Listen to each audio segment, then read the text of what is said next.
Welcome back to the museum. We've got more spaceships. And it's an Aegis ship. Right before the second part of my Aegis list. That totally doesn't screw up my plans.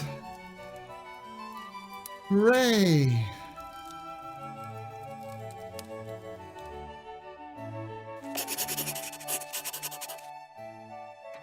Welcome back to Galactic Historian Museum. This is where I talk about specific ships, vehicles, weapons, and other items in sci-fi or space lore.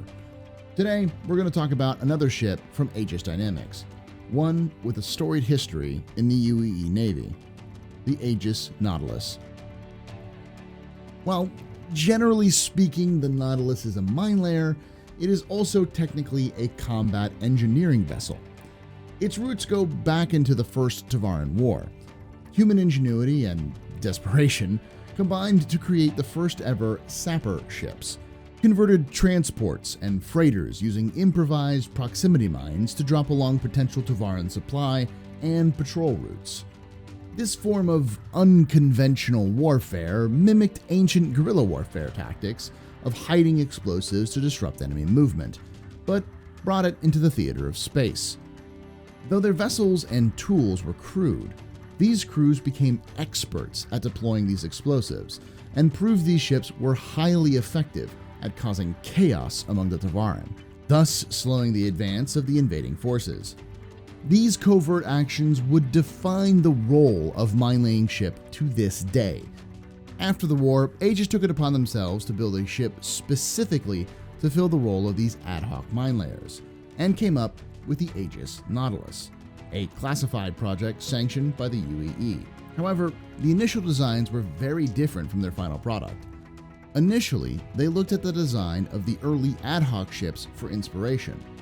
However, some took cues from Aegis's previous work on the Retaliator and asked the veterans of these crews for feedback.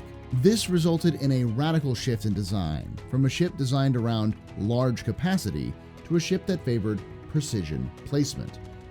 The first Aegis Nautilus mine layer came off the assembly line in 2549, just in time to play a key role in the rising tensions between the new UEE and the mysterious Xi'an Empire. As the Cold War between the Xi'an and humanity was getting hot, the UEE Navy saw the new ship as a first line of defense. Between 2550 and 2793, the UEE border systems with the Xi'an, known as the Perry Line, were mined by Nautilus crews at strategic points. This was done when traffic was light as to not get spotted. The crews dubbed these missions midnight runs. The mines were thought to have prevented an all-out war by limiting the movements of fleets to specific, very trafficked causeways, thus limiting flanking actions by the often covert Xi'an. The ship would not be without its changes though, getting major overhauls in 2555 and 2601. Aegis continued to improve the design, making the ship more effective and less prone to breakdowns. In fact, one 2601 variant of the Nautilus, the UEES Peace, used the new ship to great effect in Operation Blindside, where heavy mining of the Tohill asteroid belt resulted in the accidental elimination of a notoriously violent pirate crew called the Big Hats. Advancements in technology and experience continued to evolve the Nautilus. The ship grew in size to support more mines and longer voyages. It was also fitted with new remote turret mines, the Bering Valor Sentry Mine, to aid in offensive and defensive operations. Finally, after over 50 years of service preventing conflicts, the Nautilus was thrown into its first all-out war, when the Devarn Remnant returned to reclaim their homeworld and began the Second Devarn War. This war would evolve the ship further, perfecting the homing mine technology into the current Firestorm Kinetics Tephra homing mine, a mine with the effective yield of a size 5 torpedo. As the war came to a head, the Nautilus would play a key role in the final battle. Having intercepted the Devarn battle plans to invade the Centauri system, the UEE sent the infamous Blackheart Squadron to lay proximity charges at key entry points to the system. This created mazes which would intentionally funnel ships towards UEE interdiction units. Once in position, these units would spring the trap, detonating the mines along the routes to severely damage the seemingly impenetrable ships of the Devarn fleet. This prevented a large portion of the Devarn fleet from reaching their final jump point, where Squadron 42 lay in wait for the killing blow. The Nautilus continued to play a key role in covert warfare against the Vanduul, laying mines to slow down or destroy advancing and retreating Vanduul ships. Specifically in the first true victory against the Vanduul, Operation Mandrake, in March 2946. The UAE Navy had two veteran and ruthless squadron of Nautiluses, the Alley Vipers and Night Flyers, lay mines and weapon platforms along two potential escape routes.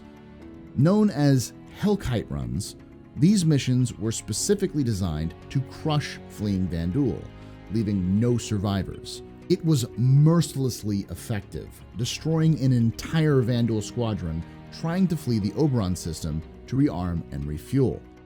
Shortly after the success of Operation Mandrake, the Nautilus was declassified for the first time.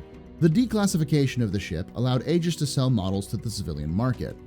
While initially thought not to sell well, the revelation of the Nemo drone, a tool used by Nautilus crews to disarm and recover their unexploded ordnance, made the ship more popular amongst remote outposts and private companies looking to secure their shipping lanes and jump points. This is because many of these systems also contain old minefields, often unstable, left behind from previous conflicts. The Nemo drone was designed to not only disarm recent mines, but old unexploded ordnances, allowing for the ship to become as much EOD as minelayer. There remains many more missions still shrouded in secrecy, but the fact that this ship was mostly kept secret for almost 400 years of clandestine service is a remarkable testament to the crews who served aboard them. These men and women risked their lives, often behind enemy lines, to do dangerous and dirty work. When successful, they rarely got their rewards, other than the satisfaction of potentially saving hundreds, if not millions, of their brothers and sisters. Thanks for watching this look at the Aegis Nautilus. We hope you enjoyed your time here at the museum, and if you did, consider hitting that like button and maybe subscribing. We also have a Patreon for those interested in helping out further. I'm always interested in hearing what you want to see in the future and answering your questions, so don't hesitate to leave a comment below. As always, remember, ex historia ad astra.